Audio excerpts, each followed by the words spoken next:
Gentlemen, this is the story about the bar, the successful ladyboy bar that I didn't invest in. When I first came to Pattaya in 2012, I met a ladyboy at So What Bar in Soi 6. One of the first that I'd ever met and had an experience with. This individual, over the years 2012 to up to about 2019, I met up with a couple of times, maybe one or two times on each trip that I took to Pattaya, Thailand. I observed this individual as she aged to be standing outside the bar that she worked at, and she moved from So What Bar to a different bar in Soi Buakhao, Fantasy Lounge. I observed this individual standing outside the bar, not having any customers, more and more as the years went on, as her age crept up. Things become a lot more difficult for her. One year, I think it might have been about 2014, maybe 2015, I caught up with this individual at Fantasy Bar and we had an experience.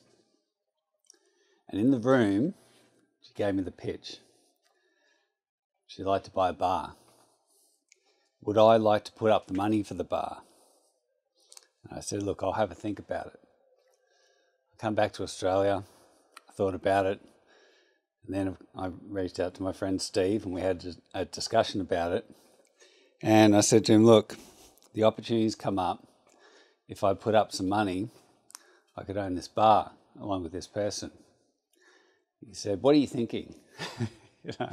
You crazy? And I'm like, no, look, out of all the people I've met in Pattaya, all the working girls, if I had to pick one, just one, who could own and operate and run a successful bar, it's this person.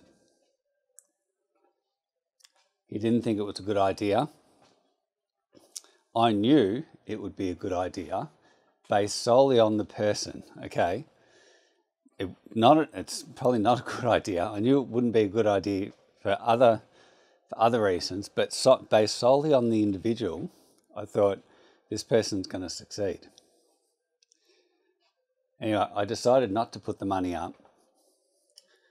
And, the years went by and I heard that she'd opened a bar in Soi Chayapun. Now, some of you with knowledge of Pattaya will probably be able to guess who this individual is. But she owns a successful ladyboy bar in Soi Chayapun. And it's got, probably at least 15, maybe even up to 30 ladyboys working there. And, it was interesting. On my last trip, I went there a couple of times, caught up with the person. She's gotten older, not able to pass very well anymore, has put on weight.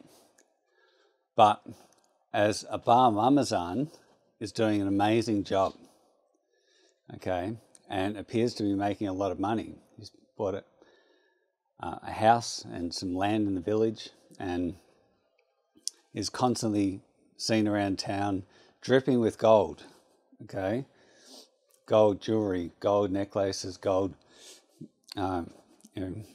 wristbands, gold rings, and has been making a lot of media for the bar's Facebook page, video and the like, featuring her team of ladyboys.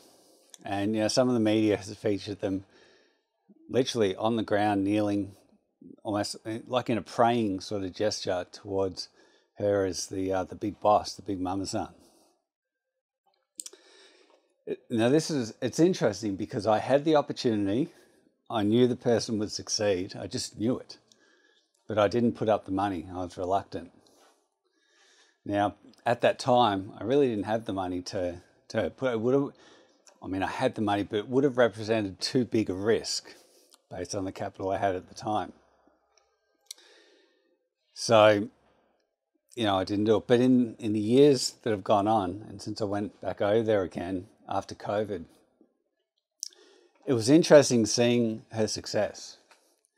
and seeing how many people that she's got working for her, and to see all the money coming in and all the gold and the jewelry and the cash and everything that comes with it.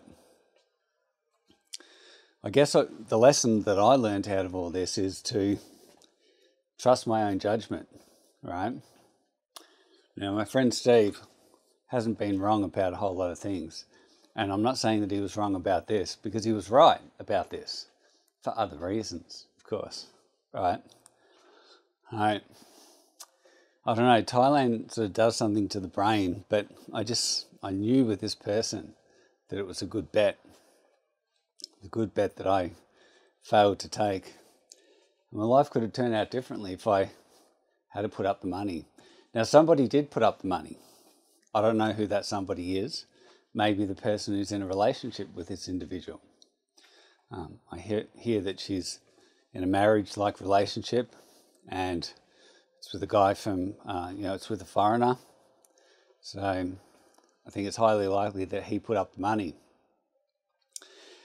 Interesting when the opportunity came along, though. Let's talk about when the opportunity came along. The opportunity didn't come along when this individual was just starting out, young, beautiful, had plenty of opportunity making money. No. The opportunity came along at the tail end of her career. In fact, not just at the tail end, at the end, when she was no longer able to make any more money as a bar girl. Now, I've got pictures of this individual from back in 2012 and 13, and it's just really interesting seeing the effect of age on this individual and the effect of all the hard work, all the effort, all the time that she's put into getting the bar set up and running a successful bar, right? Now, the interactions between myself and this person changed over time, of course. Whereas I was a client before, I'm no longer a client now. It would not be appropriate for me to go with this individual now. Not just like from my point of view, but from her point of view. You see, early on when she first started the bar, and she was still doing some work as a sex worker, it was sort of okay, and we did have an experience. But she was saying stuff to me like, "Oh, I can't let the bar staff see you and I go together, so if you walk out of the bar now, just walk to the end of the soy, and then I'll walk out the back, right? And we'll meet up." Stuff like that. And I remember, that was on probably a 2019 trip when she just started it. And then of course COVID hit and couldn't go back there for a couple of years. So yeah, I thought that I'd just recount that story, because that's a pitch that those of you on this kind of journey who go over to Pattaya and deal with these people, you're going to get this kind of pitch at some point or the other. Some time or the other, you will be pitched on this. The question is, how will you respond? Will you say yes and put up the money? Or will you say no like I did? I was in two minds. My better judgment said, what are you thinking? This is a sex worker. They're out for money. You want me to put up a whole lot of money? Okay. What is my role here? Right? What is my role here?